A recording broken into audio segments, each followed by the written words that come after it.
Hello, my name is Katrina Rice, and I am a member of Delta Sigma Theta Sorority Incorporated.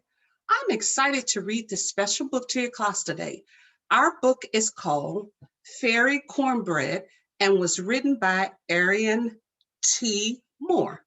Okay, let's get started.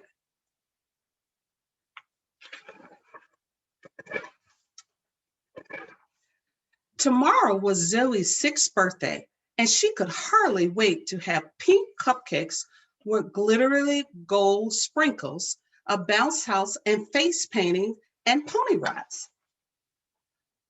Zoe sat daydreaming about her party while eating dinner at Nana's house.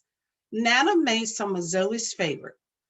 There was baked chicken, candied yams, green beans, and a choice of dinner rolls or Nana's favorite cornbread. Zoe was the only one who chose cornbread. For some reason, to Zoe, the cornbread looked like it was glowing. Nana, this cornbread is so good, Zoe said. I tried a little something different this time, Nana said. I used a fairy blend of edible flowers and special spices. Zoe felt a tickle on her hand and a tingle on her back. She ran to Nana's room to look in the mirror. Oh my gosh, Zoe said. She had fairy wings on her back and a shivering wand in her hand. Hiding the wings in her shirt, she ran to the kitchen, hid the wand in a gift bag, and stuffed the rest of the fairy cornbread in her pocket. All right, guys, say thank you to Nana for dinner, Dad said. They said their goodbyes, and Zoe's dad grabbed the gift bag and drove them home. While putting on her favorite pink pajamas, Zoe noticed that her wings had disappeared. Thank goodness, she said. How would I explain fairy wings to Mommy and Daddy? She checked the gift bag from Nana's. The magic wand had disappeared too.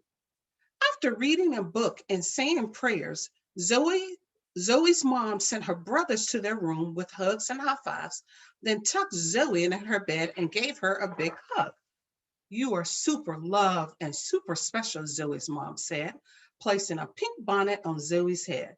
Now get some rest so you have plenty of energy for all the fun tomorrow, her mom said. Good night, Mommy, but don't forget about the pink cupcakes with glittery gold sprinkles, Zoe said. Well, honey, said Mom, there was only vanilla icing and rainbow sprinkles at the store. I'm sure they would taste yummy. What about the baby like me doll for Piper? Zoe asked. Remember, I wanted to do something special for her since she didn't have a birthday party this year. She's been so sad since her mom passed away. Oh no, I totally forgot, Zoe's mom said. I had so much work to do with this project at work, your brother's soccer game, and preparing for your party. I'm so sorry. Well, do something nice for Piper soon, okay, honey?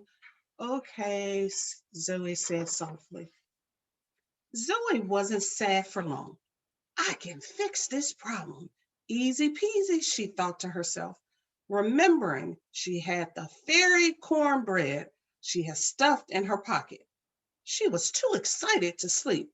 Happy birthday to me. Happy birthday to me. I'm a princess and very happy birthday to me, she sung to herself. Shh, her brother Austin and Bradley said in unison. Zoe closed her eyes and pretended to be asleep for a while.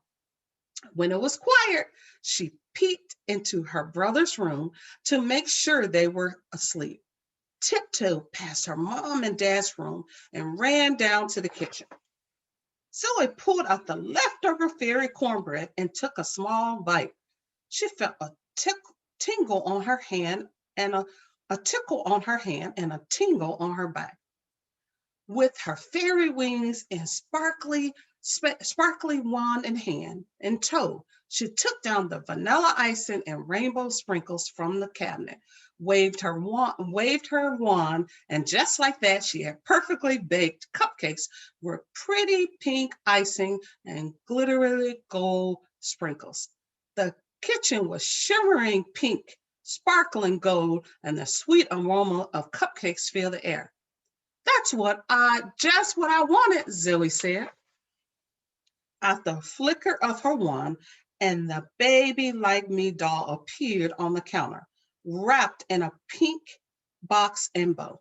She had no idea that her brother Colin was wide awake and saw her fairy wings and sparkly wand. He even saw the presents and the cupcakes that magically appeared on the counter. Tired, Zoe flew back to her room and swiftly fell asleep. The next morning, Zoe jumped up, brushed her teeth, got dressed, and made her bed and ran downstairs. Happy birthday, Zoe, the family sung. Thanks, guys, she said. Zoe, what's that on your head? Her brother Bradley asked. Are you supposed to be a chef? Her brother Austin questioned.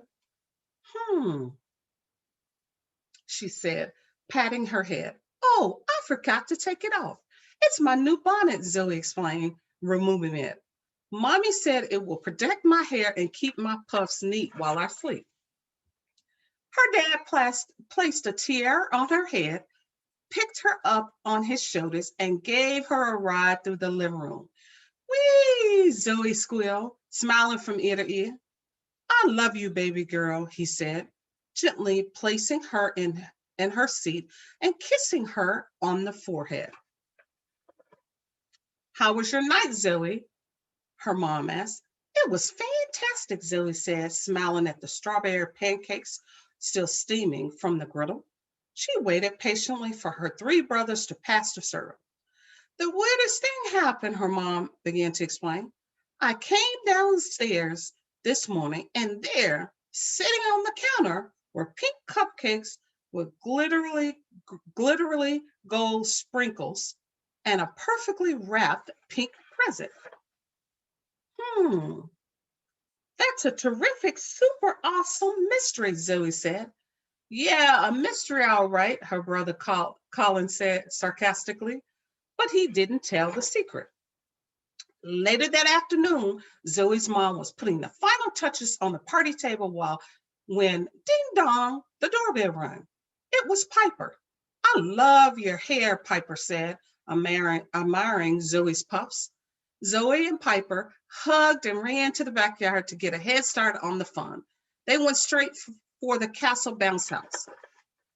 As more guests arrived, Zoe's dad was finished up on the grill and jamming to old school hits. Her mom and Nana were doing the electric slide. After getting their face painted, the younger children maneuvered from bounce house to bounce house. The older children started a casual game of basketball. Time to sing happy birthday, Zoe's mom said. After they sang, Zoe blew out her candles. Her mom, singing the Stevie Wonder version of birthday song, passed out the glittery cupcakes. Zoe had a wonderful time with her friends and brothers. The cupcakes were a hit, and they were so delicious. Pink icing with glittery glow sprinkles, just like she wanted. As Piper grabbed her party bag, Zoe stopped her. Wait, I have something for you. Zoe gave Piper the presents with a big grin. Happy belated birthday, Piper. Piper was so happy she swiftly unwrapped the present. A baby like me doll. Thank you, Zoe, she said, jumping up and down. You're welcome, Zoe said. They hugged and Piper said goodbye. While her mom and dad were busy cleaning, Zoe and Colin were alone in the living room. Colin was reading and Zoe was playing with her dollhouse. So, Zoe, for my birthday, think you can turn those homemade cupcakes mommy makes into a warrior cake? Colin asked. She dropped her doll and looked at him in panic. He had such a serious look on his face. She didn't know what to think. Then he came over, tickled and hugged her and said, okay, a ninja cake will do. They both laughed. Hey guys, your aunt and uncle are coming down from DC next week. So we'll have dinner at Nana's again on Sunday, Zoe's mom said. Okay, great, Mom, Zoe said, but whatever you do, don't eat the cornbread. The end.